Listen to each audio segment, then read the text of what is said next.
cheaters are notorious gaslighters. Notorious gaslighters. You can almost tell somebody is going to be a cheater by the way they gaslight you.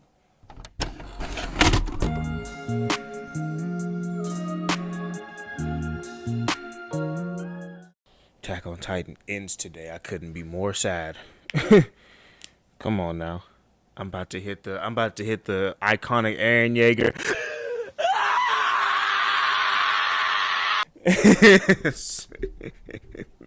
About to hit that iconic scream. About to hit the Tom and Jerry. Well, how's it go? Like, yeah. Attack on Titan ends today. JJK is finally becoming peak now. I finally understand what people were talking about when they were like, JJK is peak. JJK manga is the greatest manga of all time. This, that, and the third. This, that, and the third. I finally get it now. JJK is pretty fucking live. I can't lie. This episode, spoiler alert. But this episode where Jogo was going off, I was not expecting that for him, because when they first introduced Jogo, he wasn't really doing much. He was getting bodied. You feel me? He was getting bodied by Gojo. Couldn't do nothing to Itadori. So that was a byproduct. He was just a bystander at that point. Couldn't do nothing to Itadori. Was scared of Sukuna. What else? Every time he met up with Gojo, getting washed. Him and what's the tree? The tree's name? I forget the name. But him and the tree tried to jump Gojo, and he was like, man, what is this? So I get it now. At first I didn't get it. I didn't understand. Plus, in the recent episode, we finally get to see Sukuna, and we're going to see him for a couple episodes. That man said, your heads are too high. Only gave them like half a second to really get down on one knee. That man Jogo tried to hit one knee, got his whole head top split. You're like, he's not playing no games. So I get it. JJK, peak fiction. Peak anime right now. Is doing a Marza right now. That man Toji is not playing no games. he cast aside his clan's little curse and whatnot. He's now doing the damn thing. Don't let he grabbed Maki's thing and just snatched it. Say, get off.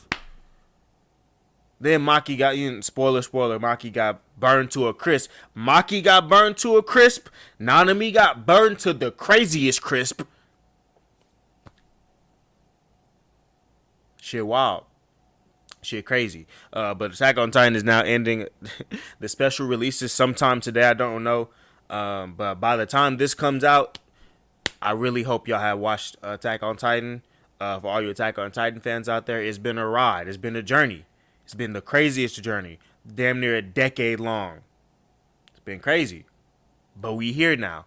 We're at the end. I'm expecting good things. I've avoided manga spoilers for as long as I can.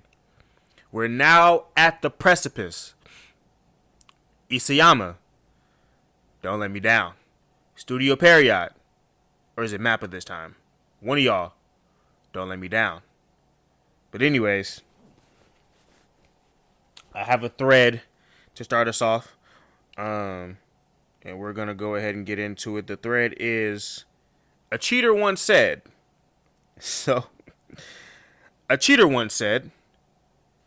how do I talk to her and I'm with you all day, every day? That's number one cheater line. That's because let's dig into it.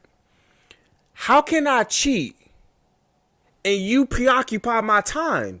24, you don't let me leave. I don't leave the house. I don't go nowhere. I don't be on my phone. And even if I am on my phone, you there with me. So how can I cheat if you're right here? A cheater once said, I would never cheat on you. That takes too much to do. It do. I feel like cheating just takes it. Cheating is funny to me because it's like you're really dividing up your energy. You're dividing up your attention. But then what do they say? Sometimes what do they say? You know somebody's cheating on you when the attention diverts basically. Like when you go from getting like this level of attention to now it's down here, you kind of know, oh, his attention's going somewhere else. But it's like, bro, if you want to be a an efficient cheater, don't divvy up, don't take from this pool to filter into this one. You got to keep them. You got to keep all boats afloat. Cheating is wrong though, but it's funny. A cheater once said, "Believe what you want." What are you going to believe? Me or your lying ass eyes? Y'all ever dated a motherfucker who got mad at you for catching them cheating? No. A cheater once said, "I'm sorry. It won't happen again." She always say that, but she always lying. A cheater once said, the pot calling the kettle black. A cheater once said, "Why were you going through my phone? Believe what you want. You don't believe me anyways. I just be working and go home to chill. Oh, and bro, why you always acting crazy and bringing stuff up?" A cheater, cheaters are notorious gaslighters. Notorious gaslighters. You can almost tell somebody is going to be a cheater by the way they gaslight you. It's like, if I'm telling you, if you know my pattern, right? You've been with me long enough to know my pattern. And I turn up and all of a sudden I'm doing something. I done flipped the script on you. That's how they get you. You flip the script on them.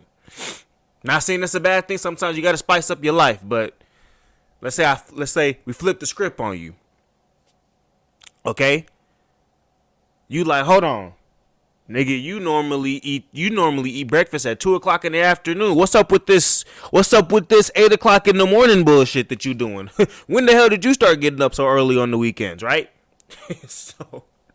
so I done flipped the script on you, and you know I flipped the script on you. But now I'm in your head, and I'm like, what you talking about? 8:00? Well, I can't just get up early one morning, cook us breakfast? No, nigga, what? I can't. Maybe I just wanted to, surprise you for once. But nigga, you only cook breakfast for you. But I'm in your head, I'm like, what are you talking about? I always wake up at this time. She like, no, you don't. What are you talking about? I'm like, no. 8:00 is usually. See, what I do is I wake up at 8:00, right? Cook me a little something just for me, because I know you not up. Cook me a little something. Clean up, wash up, eat in peace. Clean up, wash up, throw everything back in the dishwasher, throw everything back in the cabinets, and then come back and lay down. And it's bing bong boom. I'm not in the kitchen for no less than 30 minutes. Bing bang boom. I come back. I wake up at 2 on the weekend. Don't believe it. He cheating. Cheater's gonna say, a cheater once said, "I did it because I was mad at you." Man, don't get uppercutted, bro. I did it because don't get uppercutted, bro. A cheater once said, "Don't worry about him. We just friends.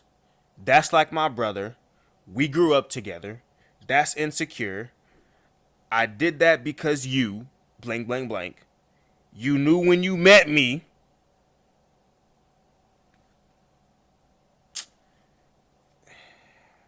Don't even get me started, bro. Don't even get me started, bro. You knew when you met me? I didn't know that you was gonna get with me and then get with next man. Who could have foresaw that?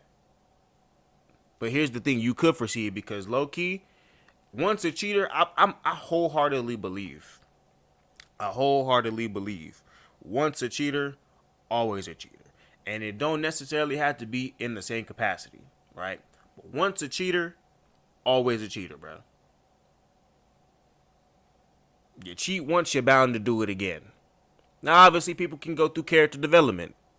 Not saying it's impossible, but I'm saying in order for you to do that, in order for you to go through that character development, you gotta acknowledge, yeah, you a piece of shit. And sometimes people just dive deep into that role. Different strokes for different folks, right? But I believe once a cheater, always a cheater, because quite literally, you can kind of tell if in their last relationship they cheated on their partner to be with you. 9 times out of 10 they gonna cheat on you to be with somebody else. I've been through that situation. But for me, I didn't care, right? Somebody cheated on their partner with me, and I was like, nah, you're not gonna bring that drama to my doorstep. Hell nah, dead that. You're not bringing no bullshit to me. But they cheated on their partner with me, and I was like, what are we doing here? Hey, different strokes, different folks. A cheater once said, why would I cheat when I can just... They never leave. They just use that to to manipulate your mind and be like, nah, they wouldn't cheat on me, right? Because they can just leave. They do that to fuck with your mental. I'm telling you, notorious gaslighters, because what they gonna do is they're gonna be like, what? Cheat? If I don't want to be with you anymore, I just won't be here no more. They think they so notorious. They think they so like in tune with themselves that they're they're able to just be like, oh, let's cut it. Nah, man. But anyways, welcome back to another episode. Oh my God, hold on. It's another episode of the YourStory podcast with yours truly, Rodney J. Salter. If you're watching on YouTube, if you're able to see the dewy, you feel me? I'm dewied up today. If you're able to see the do-rag, that means you're on YouTube. Go ahead, do me a favor. You can hit the like button, you can hit the share button, you can hit the follow button, hit the bell so you know when I'm going, so you know when I'm uploading on Mondays. And if you're listening to the smooth, sultry sounds of my voice, that means you're on either Spotify or any other podcasting platform, any other audio platform. Go ahead, do me a favor, leave a rating, like, share, do all those things you know to do to interact with the episode, because you clicked on it for a reason. Ain't that right? But anyways, speaking of cheating, right? Because cheating is a scary feeling to go through, right? You don't ever want to be in a situation where your emotions are basically up in the wind, and that's what cheating does. But last week was Halloween. It's kind of like the transition. Anyways, last week was Halloween, right? Happy. I don't really celebrate Halloween because we didn't celebrate Halloween growing up. But I always thought, man, I want candy though. I want candy, and these costumes is kind of cool. So I didn't really celebrate, but I did go to a party. But I hope it was a whole bunch of Velmas. I guess the costume was on layaway at Party City or something, because it was Velmas galore. Velmas, no Barbies. Velmas, you know who I haven't seen? I ain't seen Shigo in a minute. No Kim Possibles, no nothing. What's up with y'all? Y'all don't watch nothing? What's going on? I dressed up as Garo this year. If you check out the previous episode, I dressed up as Garo. Or at least tried to. It was a fail. I'm not gonna lie to you, it was a fail. It was not. Look, come DreamCon, which is next year, 2024. Come DreamCon. Oh yeah, costume game on lock. I already know who I'm going as. Costume game on lock. But anyways, speaking of Halloween, speaking of scary nature things, right? This is supposed to be for Tuesday, but nah, it's today. I have a scary game. I have a horror game recommendation. I have a few actually. So if you're in the genre of horror, if you like horror games, I don't like horror films, but I love horror genre video games just because they're a little bit more scary, right? You can kind of focus a little bit better. Horror films are just too cliche. But anyways, so for your horror recommendation, right? We have, first things first, we have Layers of Fear. Now, here's what I'll say. Layers of Fear is all ambiance, right? All ambiance, all plot. You don't do a lot of, like, if you're used to like not the Outlast, but like if you're used to like Resident Evil and things of that nature, right? High anxiety, high chasings, high shooter, right? Shooter aspect as well as horror. It's not that. Layers of Fear is just it's Silent Hill basically. All ambiance, all noises. Boy, when I tell you though, shit's scary. And low key, cause I was on stream. I stream it on my channel, right? And I was like, this is mid. This is mid. But just like a edible, the moment I said the shit was Reggie, it smacked me, bruh. The moment I said it was Reggie, it smacked me. So I will say this. Layers of Fear, and it follows different stories, right? It's all the same telling of one story. But it's split up into different parts. So first we have the writer. And she's the one cultivating this entire story, right? And the story is as follows. There's a painter. With a family, right? Family consists of him, his wife, and his daughter. And some maids. They live in a rich ass house. And some maids, right? But the maids don't really matter. Him, his wife, and his daughter. So we have the painter, the wife is the artist. No, sorry, the musician, and then we have the daughter, right? And so, bro, the painter is trying to commission like his best work ever, and it's usually portraits, right? Usually people's painters, like their best work is a portrait of themselves. And he couldn't figure out like what kind of tone he wants it to. I'm not a painter, so I don't know how to kind of like blend the colors and do any of that. I don't know how to tell a story through my paintings, right? Because I don't paint, I don't draw, I don't do none of that. But he's basically trying to tell a story, right, of himself through the lens of this painting.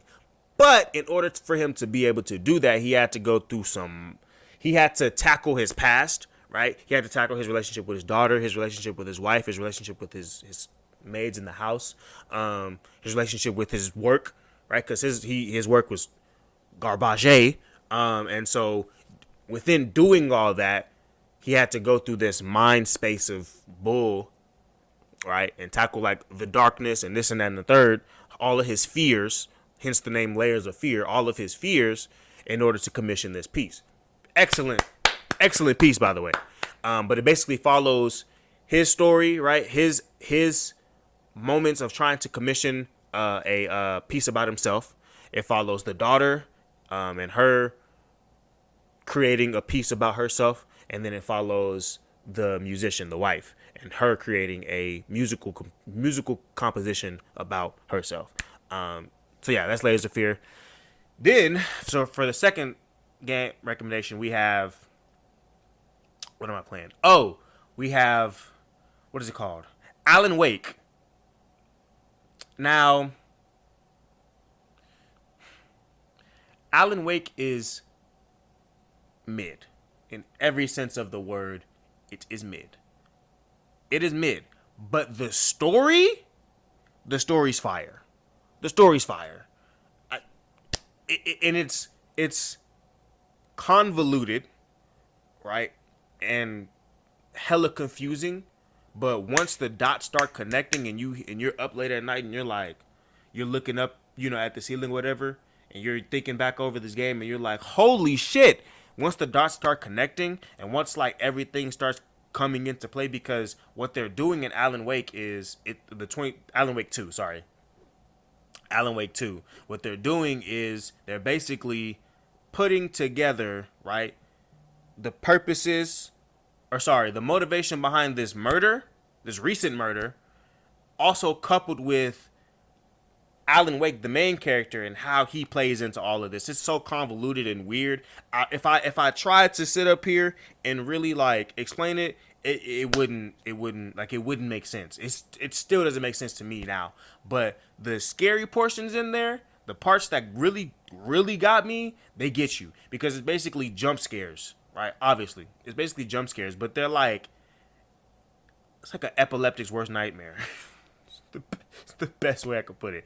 It's like flashing images, You know, like it's not like creepy thing. I mean, yes, they're creepy things, but it's not like creepy transfigured humans. It's more just like we're gonna have you keep going straight for, and we're gonna throw you into the most silent environment, and then all of a sudden, boom, random face pops up. So yeah, it's like that. It's like Five Nights at Freddy low key. All ambiance, everything has to be about the ambiance. Everything has to be about the environment. So yeah.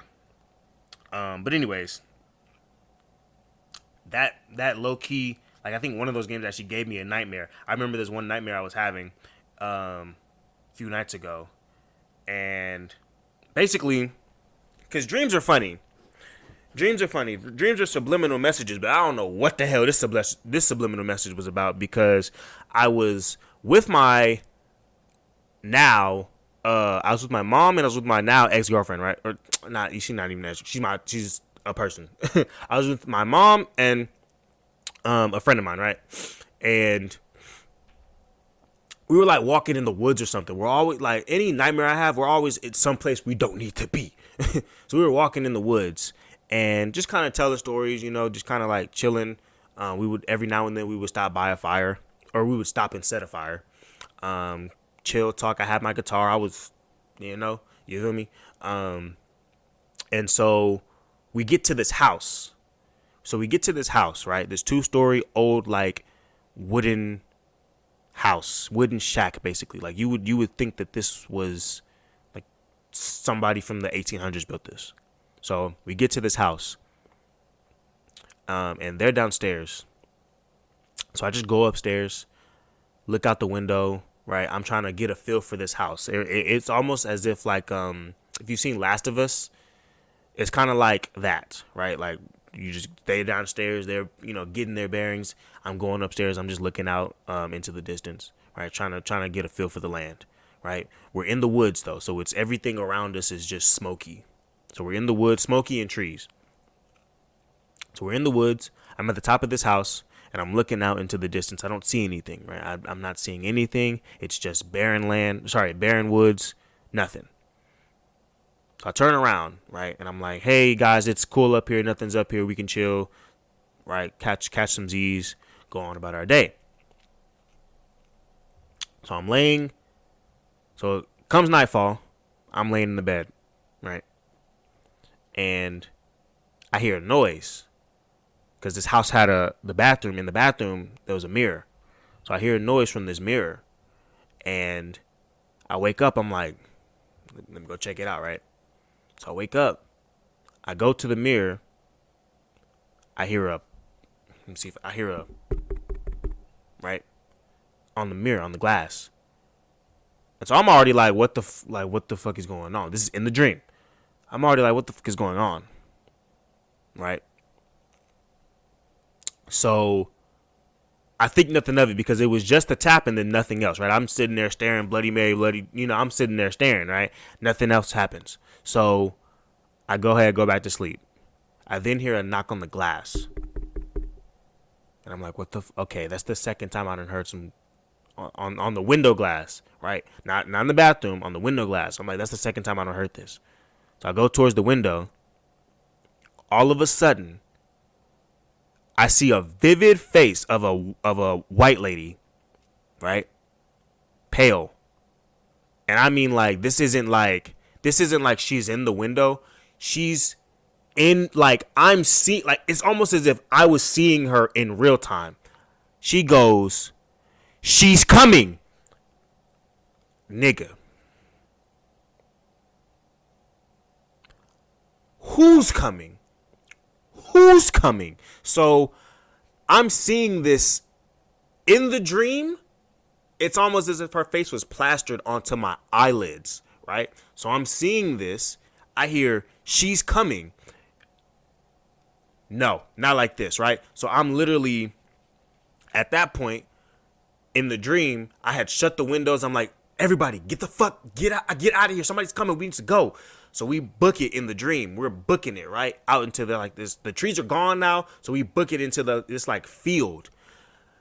The pale lady that I saw on the window, she's now out chasing us, talking about she's coming. So I'm like, who is this lady? You know, in dreams, bro. In dreams, you can't go but 2 paces. You're Usain Bolting it, but in dreams, you can't go but 2 paces at a time. So she's running towards us. We're obviously not moving. She's running towards us. Once again, her face pops up and damn near like she was plastered on my eyelids. She's coming. I immediately wake up. I'm not gonna lie, that scared the hell out of me. I immediately wake up. And then I just like sit up like the Undertaker, and I'm like, bro, what the fuck? Like, what did I just dream about? I hate nightmares, bro. I've only had a couple like those that have actually like woken me up, but that one right there, nah. That one right there, it's pissed the hell out of me. But anyways, to bring it back, socks and sandals, what? I have a Reddit story time. My friend moved to a town where people aren't allowed to take photos. A couple months ago, my friend Bryce moved away to a town I'd never heard of before. He had just landed his dream job. It was gutting to say the least. But worse than that, he practically ghosted me after he left. I sent a few texts here and there, even rang him a few times, but heard nothing in return. Having been close friends since we were kids, the experience was jarring and definitely shook my trust in friendship as a concept. Thankfully, he recently sent me a text message, apologizing for the radio silence and claiming that moving and starting a new position had taken over his headspace. He told me I should visit him in his new haunt, and I enthusiastically accepted. We carved out a week that worked for both of us, and the plan was set. Armed with a backlog of Spotify playlists to keep me company, I plugged the address he provided into my GPS and went on my way.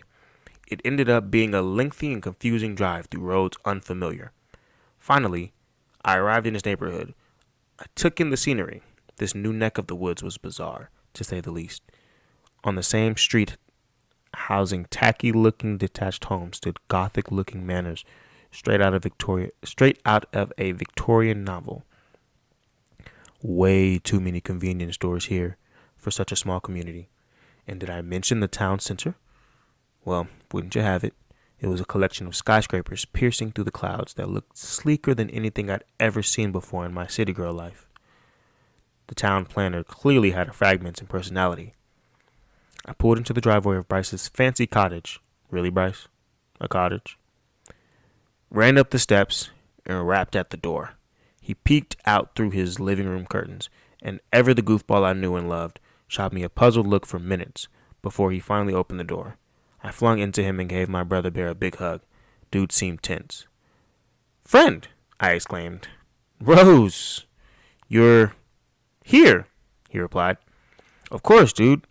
You made us plan the trip down to the hour. You have gotten mad organized since we last spoke."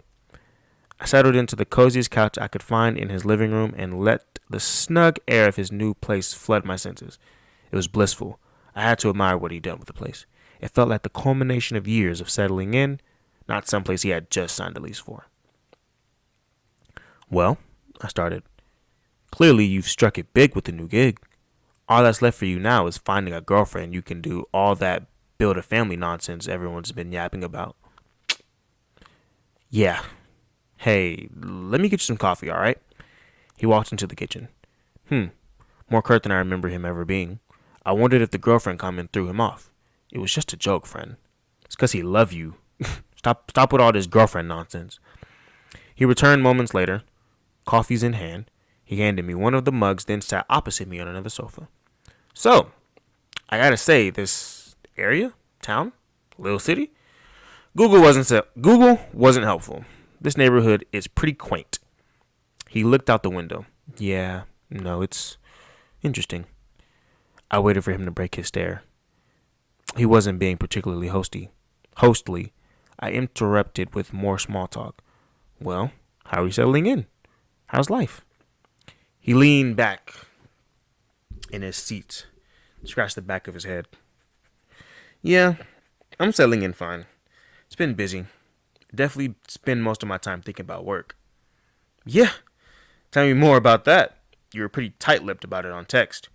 Is the job everything you hoped it'd be?" "Not exactly." I poker-faced through the uncomfortable silence, hoping he'd say more. "Like," he finally continued, "it's definitely not what I studied. Nothing at all what they pitched me either. It's pretty out there. Well, what are you doing exactly? He hesitated. I could tell he was escaping up into his head. I think my coffee needs a bit more cream. BRB. He left the room again. Yes, he's the kind of guy to say the acronym out loud. Pussio! No, I'm just playing. I pondered in his absence. Dude was a secret super genius who could land a gig just about anywhere. A job that required him to move to the middle of nowhere and leave his loved ones behind had to be nothing short of astounding. But hearing him now, he just seemed tired, uninspired even. I wondered how long this move was really going to last. I stopped myself from ruminating further. This was too much honest reflection for what was supposed to be a vacation. A selfie was in order. I pulled out my phone, coffee in hand, and Bryce's welcoming abode in the background. I finally had the caption for the Instagram story. Finally found him, you guys. I waited for him to round the corner. He emerged. I clicked. Snap! The light flashed to immortalize a pretty derping-looking me and Bryce, mug caught in mid-fall with his arms stretched out, violently screaming, "No!"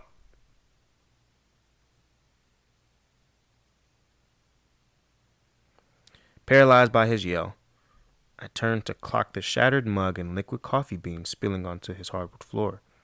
Shit. I looked up at him. Sorry, what happened? Did I just... His attention turned from me to the front door. He ran to it, checked the lock, then pulled at the door as if to test its integrity. He did the same with the balcony door, muttering to himself along the way. I'm so stupid, of course she was going to take a picture. Why would I be so careless? I should have known. I should have fucking known. Hey, I walked up to him. It was just a selfie, Bri. I'm sorry if it caught you off guard. He took a deep breath, then spoke in a tone that was very unbecoming of the Bryce I knew. It's my fault. Hold on. hold on. Let me channel unbecoming of Bryce.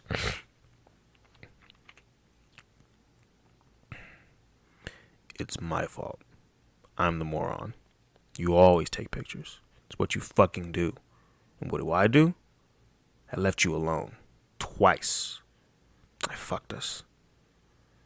Sorry, but you are being incredibly rude right now. Explain yourself. A stern look. We're not supposed to take photos. I raised my eyebrows. Not supposed to take photos.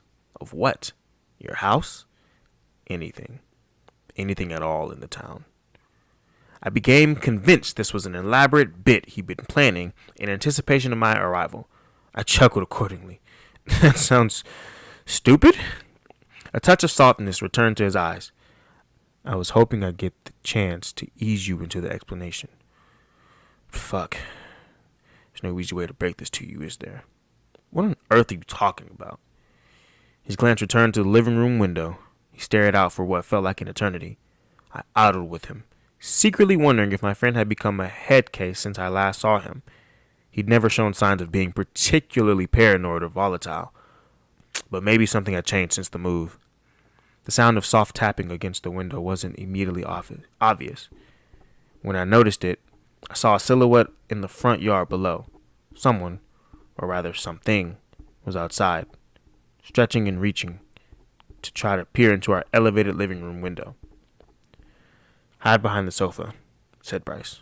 Are you for real? Do it now. The desperation in his voice was convincing. Sorry, no, he didn't say it like that. He said, do it now. I begrudgingly followed the orders and crouched against the end of the sofa I was just sitting on. I peeked ever so slightly to watch Bryce approach the window. There's nothing here for you, Bryce yelled at the stranger in the front yard. A beat of silence. The figure outside slowly lifted its hands, clutching a crumpled piece of paper between them, which it then pressed against the window. It was the selfie I had just taken. Instinctively, I laughed. It took a few seconds for logic to flood my brain and for me to wonder how on earth the stranger had a printout of a photo I just took. That isn't ours. No photos were taken here. The photo disappeared from view. Then the entity raised a single finger, tapping the window and pointing in my direction. No one else is here. Bryce held his ground for a moment. Then he closed the curtains. He sat beside me on the living room floor and placed a gentle hand on my shoulder. I was in denial. How was that even? Shh. Bryce interrupted. He'll be gone soon. Minutes passed, and the tapping finally subsided. Like I said, Bryce broke the silence. I was hoping we'd get a second to settle in first. How does someone even do that? Like, technologically, how the fuck could someone do that with my phone? I don't get it. I'm gonna need you to calm down for a second. Bryce, what the fuck is going on? With a grimace and a restless shuffle, he struggled to find the right words. So, he finally spoke. Let's rewind a bit. I moved to a new town for a job that I couldn't turn down. Right? When I got here, I knew pretty much immediately that something was very wrong. First, I thought I was renting this place, but when I arrived, there was a deed taped to the front door signed in my name. My boss for the job I hadn't even started yet stopped by after, congratulating me on the role in the new place. He told me my pay was going to be much higher than initially discussed, but that the scope of the role would also be way different. I asked him to explain what he meant, and he just said that I'd figure it out over time. He was insistent that if I did whatever he asked in a timely manner, that I live a safe and fulfilling life. And so, for some strange fucking reason, you then thought it'd be a great idea to text me to come here. No. I never texted you. I never texted anyone. I ignored everyone's calls, messages, everything. I didn't want anyone to get sucked up into this nonsense with me, but I guess it didn't matter anyways. Something reached out to you, pretending to be me, which means that something wants you here. I tensed up. So, I mean, we should get the fuck out of here then, right? Why didn't you ever leave? Ha! Funny enough, I almost did. But then someone explained the ambulances to me. Ambulances? Yeah, they should be here soon. Bryce put a finger to his lips. The room went quiet for minutes until the distant roars of an ambulance reached our ears. Bryce got up and moved to the kitchen window. I followed. The siren's blare grew louder and clearer. Outside the window, we could see it approaching. It turned a corner and parked on the road only a few houses away. Then I saw it. The back door of the ambulance opened up, and out stepped a man cloaked in thick garb from head to toe. He pulled a stretcher out the back door, then another, then another. All the stretchers had people on them. People whose heads had been completely pulverized. Clumps of crimson red flesh and cartilage where faces should have been. Once all of the stretchers had been pulled out and left on the road, the cloaked man re-entered the ambulance from the back, then closed the doors. Siren blasted again and the vehicle drove off. Bry? What the fuck? What the actual fuck? I am freaking the fuck out. Bryce just stared out at the stretchers on the street. They were gently rolling off in different directions. Oh man, he said, noticing a particularly demolished body on one of the stretchers. I like that guy. We went grocery shopping together one time. Who the fuck are these people? People who tried to leave. That's what happens to them. And they're just left on the street? Sometimes. Other times, they're brought to the incinerator, or buried, or chopped up, or occasionally dropped off at someone's house. I was on the verge of a full-blown panic attack. Instinctively, I pulled out my phone and queued up the numbers 911. Wait, Rose, you don't want to do that. Rose, stop! His words bounced right off me.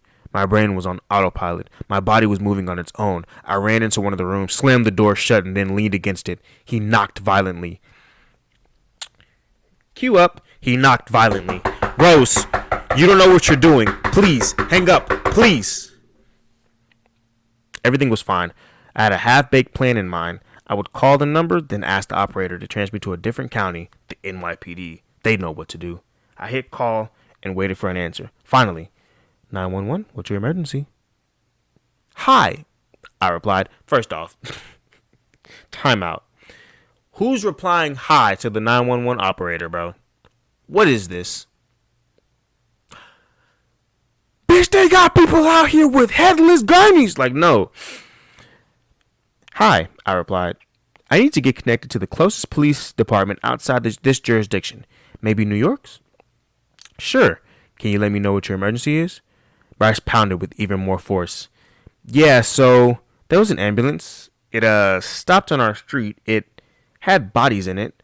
Dead bodies on stretchers that looked like they'd been completely fucked up. And then the bodies were just thrown on the street and... Right. I'm sorry. These were people who were trying to leave town? What? I'm sorry, could you say that again? Yes, with the bodies on the stretchers, people who tried to leave the area. She said the last 6 words slowly, as if she thought I was stupid.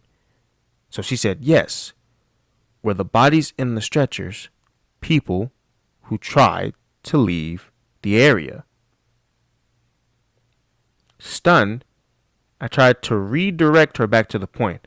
There was also a man who showed up in our yard. He had a picture of me. There's no way he could have had a picture. Right. And sorry, did you take a photo before this man showed up?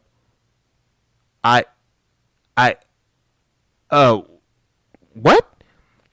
Bryce was seemingly ramming the door with his whole body now. I was struggling to keep it closed. Where are you now?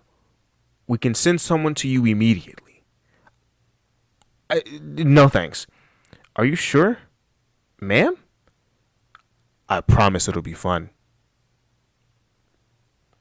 Horrified, I hung up. I released my hold on the doors and it burst open, sending me tumbling backwards onto the floor. Bryce entered, looming above me in anger. You didn't tell them where we were, did you? I desperately shook my head. No, I didn't. He sighed in relief, as if his whole body were exhaling with him. Thank fucking God. He addressed me with a disappointing dad intensity. You have to stop doing that. Fucking please. If they called someone to this place, you could have gotten us killed. Or even worse. I've heard stories, man. The people in this neighborhood talk. I stopped myself from speculating on what worse meant. Where the fuck are we, Bri? I asked. What the fuck is this? I don't know. He wore exasperation on his face. I could tell he was at his own breaking point. I got up, gave him a hug. More for my sanity than anything else. As I held him, the sinking, skin-crawling sensation of feeling trapped consumed me. I wanted to sob, but I just couldn't. We returned to the living room and tried our best to settle in again. I'm trying, he said, to piece together exactly what's going on here. I have some idea of the things we should avoid doing, but still, there are lots of question marks. Uh-huh, I said nervously. I took a quick peek outside and spotted a sign. Shaped like an arrow, pointing to the left, it read, Exit this way. Before I could ask more questions, I heard his phone vibrate. He checked it, then sighed. They have another job for me, he said. Another job?